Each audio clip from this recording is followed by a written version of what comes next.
Hello viewers, আসসালামু আলাইকুম। কেমন আছেন সবাই? আশা করি ভালো আছেন। আজকে আমি নতুন একটা রেসিপি নিয়ে এসেছি আপনাদের সামনে। এটা হলো লইট্টা মাছ। এই মাছটি আমাদের চট্টগ্রামে কক্সবাজারে খুব ভীষণ একটা প্রিয় খাবার। তো আমি এটা শুধু টমেটো দিয়েই রান্না করব এই মাছটা। এই মাছে অন্য কোনো তরকারি দিলে ভালো লাগে না, রান্না করা যায়ও না। শুধু পেঁয়াজ দিয়ে রান্না করে দেখবেন, না হয় দিলে একটা টমেটো কেটে দিতে পারেন। তো আমরা ফিরে যাই মূল রেসিপিতে। আমি এখানে আধা কেজি পরিমাণের লইট্টা মাছ নিয়েছি। প্রথমে আমি এটা ধুয়ে ভালো করে পরিষ্কার করে নিয়েছি। তারপরে এখানে আমি আস্ত একটা বড় পেঁয়াজ কুচি নিয়েছি, তারপরে একটা টমেটো নিয়েছি, তারপরে কয়েকটা আস্ত মরিচ কুচি করে নিয়েছি। এখন আমি আমার পরিমাণ মতো তেল দিয়ে দিয়েছি।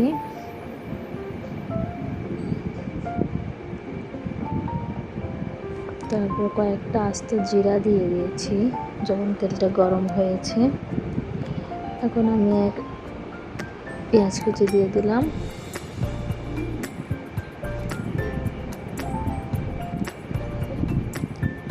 এখন মরিচ কুচিটা দিয়ে দিলাম। এখন যতক্ষণ পর্যন্ত পেঁয়াজটা বাদামি কালার না হয় ততক্ষণ পর্যন্ত আমি এটা তেলের মধ্যে ভাজতে থাকবো। তারপরে এখানে পরিমাণ মতো লবণ দিয়ে দিয়েছি।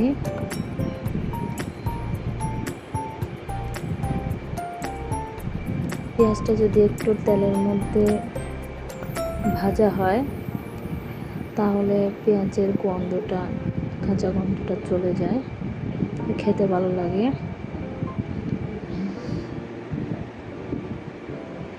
এখন আমি যতক্ষণ পর্যন্ত পেঁয়াজটা বাদামি কালার না হয় ততক্ষণ পর্যন্ত ভাজতে থাকবো।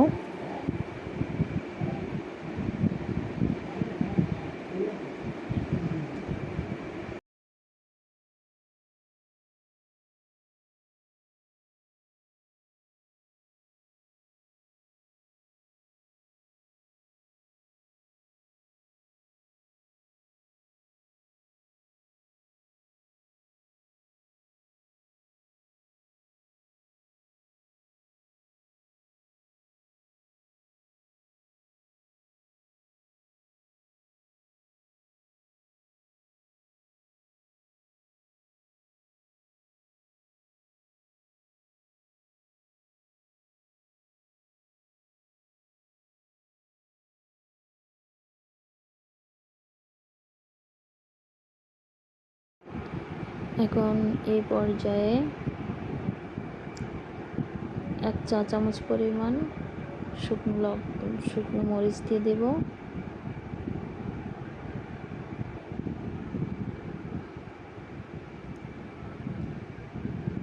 হাফ চা চামচ পরিমাণ হলুদ দিয়ে দেব।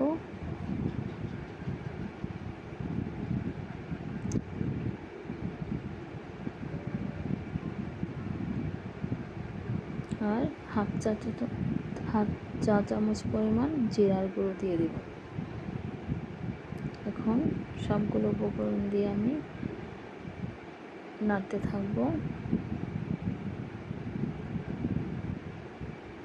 এই পর্যায়ে সামান্য পরিমাণ পানি দিয়ে দেব যাতে মশলাটা পুড়ে না যায়।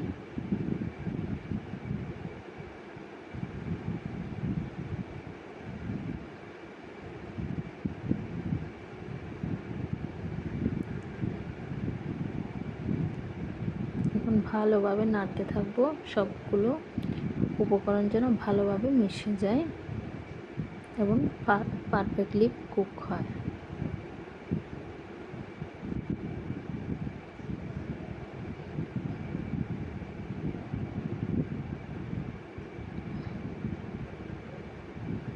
এখন আমার মশলাটা যখন কষানো হয়ে যাবে, দেখতে পাচ্ছেন আপনারা, মশলাটা যখন কষানো হয়ে যাবে তখন কিন্তু তেলটা উপরে উঠে আসবে।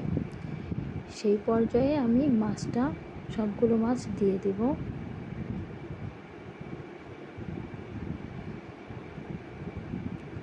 আর এই মাছটি কষানোর সময় খুব কেয়ারফুলি কষাতে হয়, কারণ এই মাছটা খুব নরম, তাই ভেঙে যাওয়ার ভয় থাকে, তাই খুব কেয়ারফুলি নাড়তে হয়। আপনারা লক্ষ্য করুন কীভাবে আমি মাছটাকে নাড়ছি, ঠিক এভাবে নাড়া দিবেন। মাছের তলে খুন্তি দিয়ে আস্তে আস্তে নাড়তে থাকবেন। আপনি যদি বেশি নাড়া দেন, এমনি আমি স্বাভাবিক মাছ যেভাবে কষাই এভাবে যদি আমরা কষাই, তাহলে কিন্তু এই মাছটা ভেঙে যাবে। এই মাছটা আস্তে আস্তে করে নাড়তে হবে।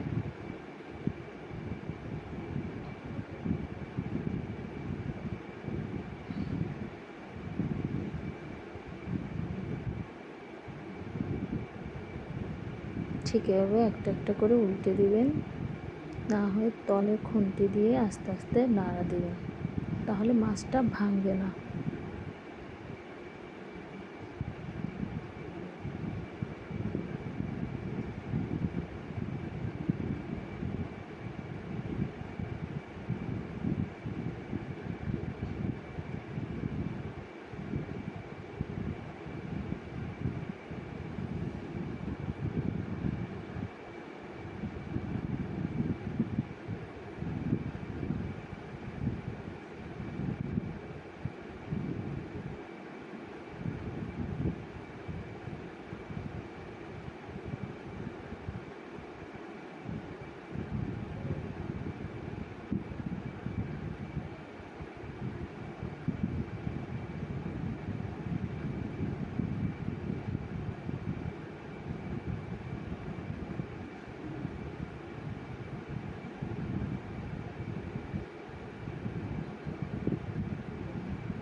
এখন মাছটা আমার প্রায় কষানো হয়ে গেছে। এখন আমি উপরে কয়েকটা ধনিয়া পাতা ছিটিয়ে দিয়েছি, আর একটা বড় সাইজের টমেটো কুচি উপরে ছড়িয়ে দিচ্ছি।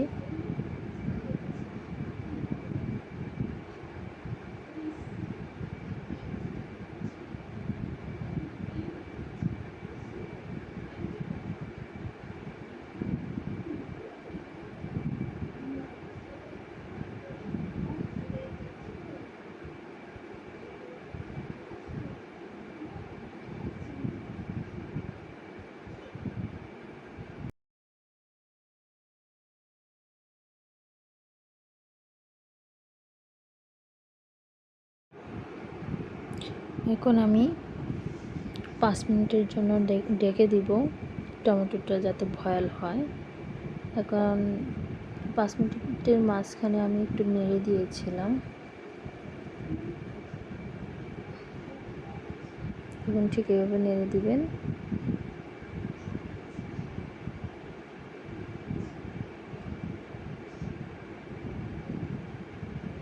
আপনারা এই মাছের মধ্যে ঝোল বেশি দিবেন না, কারণ এই মাছে এমনিতেই পানি ওঠে, তাই অল্প পানি দেওয়ার চেষ্টা করুন যাতে মশলাটা পড়ে না যায়। এখন দেখুন আমার ফাইনাল লুক, এখন দেখতে কি সুন্দর দেখাচ্ছে। এই মাছটা যদি আপনারা গরম ভাতের সঙ্গে সার্ভ করেন, দারুণ লাগবে খেতে। দেখুন দেখতে কি অসাধারণ হয়েছে। তারা বাড়িতে এভাবে রান্না করে ট্রাই করে দেখবেন, আশা করি সবার অনেক ভালো লাগবে।